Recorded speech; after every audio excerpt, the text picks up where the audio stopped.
በዓለም አቀፍ ደረጃ ለህፃናት የሰብአዊና የልማት እርዳታ የመስጠት ኃላፊነት የተሰጠውና እንደ አውሮፓውያን አቆጣጠር በ1946 የተባበሩት መንግስታት ድርጅት ጠቅላላ ጉባኤ የተቋቋመ ዓለም አቀፍ ድርጅት ማን ነው? ጥያቄውን ሳልጨርስ ያበራው እናንተ ናችሁ?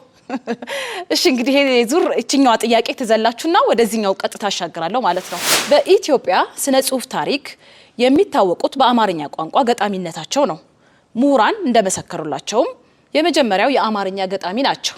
በተለያዩ ጊዜያት አያሌ ግጥሞችን ጽፈዋል። እኚህ ሰው ማን ናቸው? ሀ አለቃ ኪዳነ ወልድ ክፍሌ፣ ለ ነጋድራስ አፈወርቅ ገብረ ኢየሱስ፣ ሐመሮሃ ብላታ ገብረ እግዚአብሔር ጊላ፣ መ ከበደ ሚካኤል። ለ ነጋድራስ አፈወርቅ ገብረ ኢየሱስ።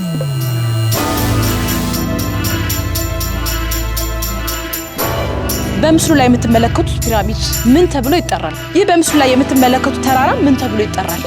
ፍንጭ ሰጣለሁ። በአማራ ብሔራዊ ክልል ውስጥ ይገኛል።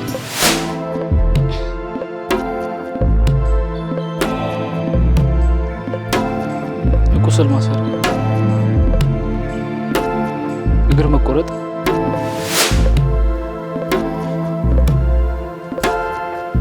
ማይክ ማጉያ፣ ድምጽ ማጉያ። ድምጽ ማጉያ በትክክል ተመልሷል። እሺ እናመሰግናለን።